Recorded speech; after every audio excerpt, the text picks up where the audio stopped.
Hirap sabihin na there was a moment of realization where I thought, oh, ang galing ko pala mag-isip. Sobrang di ko pa mapaniwala.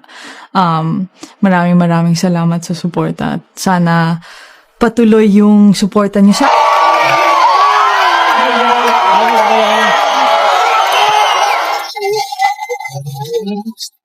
The tennis world has just witnessed something extraordinary, messy, and absolutely electric, an explosion that has nothing to do with match fixing, doping, or any of the usual scandals.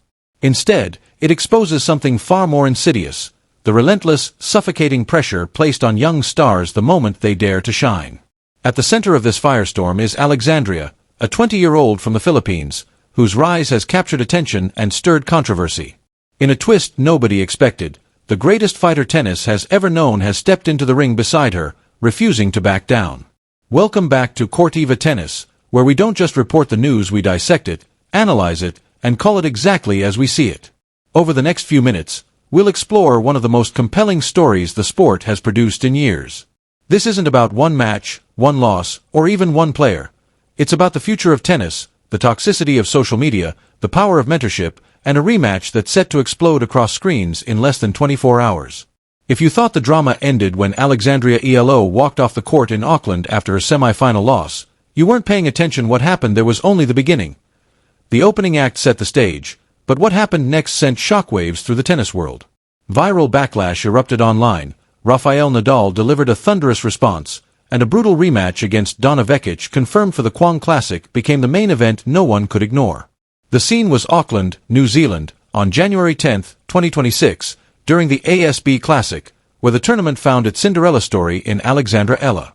Ranked just outside the top 50 at the start of the week, she tore through the draw, not merely winning matches but dominating them. She dismantled Olympic silver medalist Donna Vekic in straight sets in the round of 32, then systematically overpowered the experienced Magdala Linette in the quarterfinals, showing a tactical maturity that belied her age. Filipino fans went wild, social media exploded, and Ella cracked the top 50 in live rankings for the first time, becoming the tournament story and the player everyone was talking about. Everything seemed perfect until the semi-finals, where she faced China's Wang Su. The match became a grueling baseline battle, a test of endurance and nerves between two of Asia's brightest young stars. It was fiercely competitive, with neither player giving an inch, but on the crucial points, Wang Su was slightly steadier. Ella fought with all she had, but ultimately fell in a hard-fought, competitive loss, exactly the kind of setback every player experiences on tour. In any rational world, that would have been the end of the story. A young star cut down in the semis after a breakthrough week, but this was anything but a typical week in tennis after a hard-fought semi-final loss. Alexandra Ella should have simply moved on to the next tournament with her head held high and her ranking at a career best. That's how it should have worked. But we don't live in a rational world. We live in the age of social media, where nuance goes to die and outrage is the currency of engagement. Within minutes of the final point being played, the avalanche began. Twitter, Instagram, TikTok, Facebook, every platform was flooded with criticism that went far beyond normal sports analysis. This wasn't just disappointed fans venting frustration, it was something darker, more personal, and disturbingly coordinated in its viciousness. Comments poured in, all hype, no substance, she only gets attention because of Nadal, crumbles under pressure, overrated marketing product. Wave after wave of negativity crashed down on a 20-year-old at the very moment she was supposed to be celebrating a breakthrough. The woman who had just played the best tennis of her life for an entire week suddenly became the target of a narrative that shifted in real time. Overnight, it was no longer about her incredible run to the semifinals or her career-high ranking. It was about her loss, her supposed inability to handle pressure, and the need to tear down someone who had dared to rise too quickly, too confidently. One particularly vicious comment went viral and perfectly captured the hateful narrative. Ella is a Rafa Nadal Academy marketing product, not a champion. When the real pressure hits, she folds every single time. Wake up, people. The post racked up thousands of likes, was retweeted hundreds of times, and was screenshot and shared across every tennis forum and discussion board on the internet. In an instant, the pylon of her breakthrough week became the lightning rod for a storm of public scrutiny and online vitriol. The backlash was relentless. Fans who had been celebrating her victories just days earlier were now questioning everything about Alexandria Ella, her game, her mentality, her very worthiness to be mentioned alongside the sports elite. It was ugly. It was unfair. For a moment, it seemed like she might be buried under a tsunami of toxicity before she even had a chance to defend herself. But then something remarkable happened, something that reminded everyone why Rafael Nadal isn't just one of the greatest champions in tennis history, he's also one of the greatest leaders the sport has ever known. Nadal rarely wades into controversies. He's famously private, measured, and diplomatic, letting his racket and his results speak for him. Social media battles aren't his style. He focuses on tennis, on his academy, and on setting an example. But this time was different. This time, Nadal saw one of his proteges being attacked and decided enough was enough. Just hours after the match, he posted on his official social media accounts no PR speak, no corporate messaging, just Rafa being Rafa, direct, honest, and powerful. He wrote, "A loss does not define a player's value the way you rise again does.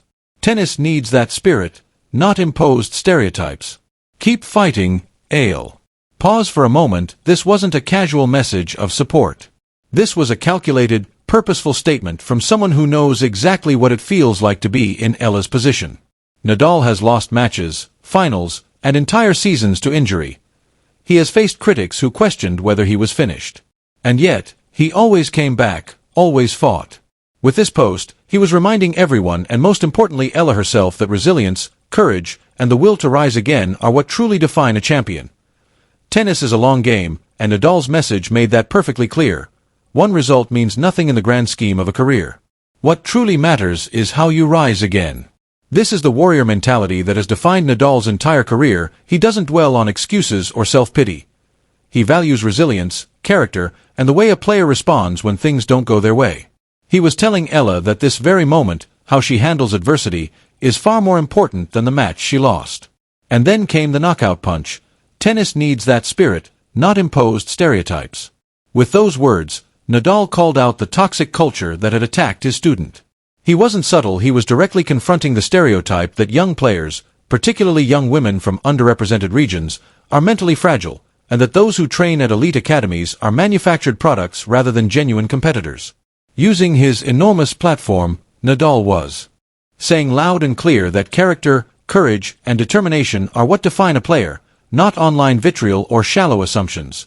Stop it. Stop with the lazy narratives. Stop with the hate. This player has the spirit that tennis desperately needs. The impact was immediate and seismic. Within 30 minutes, EALA responded not with a long emotional post, not with an apology or defense, but by simply resharing Nadal's message with 3 words, loud and clear. We move. That single gesture said everything about Alexandria EALA's mentality. She heard her mentor, absorbed the lesson, and was ready to get back to work. No drama, no victimhood, just pure focus on the next challenge. The narrative shift was stunning. Suddenly, the conversation was no longer about her semi-final loss. It was about the mentor-student bond, Nadal's courage to stand up against toxic online culture, and the spotlight on a system that thrives on tearing young players down. And perhaps most importantly, it was about what came next. In tennis, arguments aren't won with words, they're won with results. And in their infinite wisdom, the tennis gods had already scripted the perfect sequel, a rematch where Bekic's game plan would be simple, brutal, and utterly consequential. Bekic's game plan for tomorrow is clear. Take control immediately and dominate the points. She cannot allow EALA into long rallies, where the Filipinos' consistency and court coverage become decisive factors. Points must end within 4 or 5 shots. Caution is a losing strategy against someone as tactically clever as EALA. And Vake will be angry. Professional athletes remember losses they shouldn't have taken, and losing to EALA in Auckland was a blow to her pride, confidence, and sense of hierarchy heading into the Australian Open. Reports from Kwong indicate she has been practicing with extreme intensity all week, honing her return positioning against left-handers. The central question for tomorrow is whether Alexandra EALA can weather the inevitable storm. The first 3 or 4 games will be critical. If she can hold serve and absorb Vake's early burst of aggression, she has a real chance. If Vake breaks early, the momentum could be overwhelming. And context matters because the Kwong Classic isn't just another tournament. It's a stage that amplifies every shot, every misstep, and every moment of brilliance. The Kwong Classic isn't just another warm-up event, it's a tournament steeped in history. The Kwan Lawn Tennis Club hosted the Australian Open from 1922 to 1987, where legends like Rod Laver and Margaret Court dominated, and where Yvonne Goolagong Colley became immortal. The ghosts of tennis history walk these grounds, and being invited to compete at Kwang is a statement in itself. Players aren't invited just to fill out the draw. Organizers are selective, seeking those who bring star power, compelling stories, and the ability to entertain knowledgeable, passionate Australian crowds. Alexandra Ella's presence speaks volumes about how the tennis establishment views her potential. They see a future star, someone worth showcasing, someone who belongs on this historic stage. The atmosphere at Kwang is unique, intimate in a way modern tennis rarely is. The stadium isn't a cavernous 20,000-seat arena, but a venue where every point, every reaction, and every cheer feels immediate, personal, and magnified. The Kwang Classic isn't just historic, it's intimate. Fans are close enough to hear the players grunt, see the sweat on their faces, and feel the tension of every point. For young players accustomed to some insulation from the crowd, this environment can be intimidating. But for personalities like Alexandra Ella, it can be energizing. She doesn't shrink from the spotlight. If anything, she seems to thrive when attention is on her. Yet after the last few days, the viral criticism, the social media backlash, Nadal's intervention, there's a psychological element in play. Will the crowd's intimacy feel supportive or suffocating? Will she embrace the pressure or be overwhelmed? This match matters for reasons beyond pride, revenge, or the immediate result. It's the final significant competition before the Australian Open main draw, where Ella has qualified directly thanks to her ranking boost. She isn't playing qualifiers on the outer courts, she's in the big show, with legitimate expectations on her shoulders. If she defeats Vake again tomorrow, backing up her Auckland victory with another strong performance, her confidence heading into the Australian Open will be immeasurably strengthened. If Ella wins tomorrow, her confidence will be sky high. She'll walk into Melbourne Park believing she can compete with anyone, sending a clear message to the locker room. This isn't a fluke, this isn't hype, she's here to stay. And everyone better take her seriously. But if she gets crushed, if Vake overwhelms her and makes the Auckland victory look like a lucky aberration, doubts will creep back in. Critics' voices will grow louder, questions about her mental toughness will resurface, and heading into a Grand Slam with that uncertainty is brutal. That's why Nadal's message was perfectly timed and so crucial. He's shielding her from result-based thinking, shifting her focus away from winning and losing toward the process, the fight, and the way she competes. How you rise again isn't measured by tomorrow's score, it's measured by how you show up, how you battle, and the mentality you bring, regardless of outcome. Ultimately, though, the story dominating headlines and social media isn't just a match or a result, it's Alexandra Ella herself, who represents far more than just tennis. Alexandra Ella represents more than just herself, she represents the future of tennis and an entire region, Southeast Asia, that has long been craving a global superstar.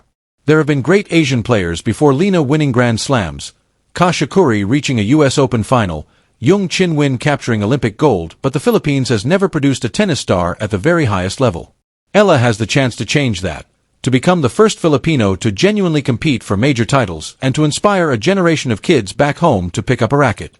Tomorrow at Kwang will reveal a lot, whether she can handle adversity and come back stronger, whether her Auckland win was a one-time upset or the start of sustained excellence, and whether Vake can impose her game or if Ella has her number. Most importantly, it will show whether Ella has the mental fortitude to become the superstar so many believe she can be. We'll cover every point of the match, providing instant analysis, tactical insights, statistical breakdowns, and post-match reactions right here on Champions Tennis. This is the storyline we live for. The drama, the stakes, and the human emotion behind the competition. It's not just about tennis, it's about character, resilience, proving doubters wrong, and making believers proud. So, now it's over to you. Are you Team Ella, believing in the spirit Nadal highlighted and trusting she'll prove everyone wrong?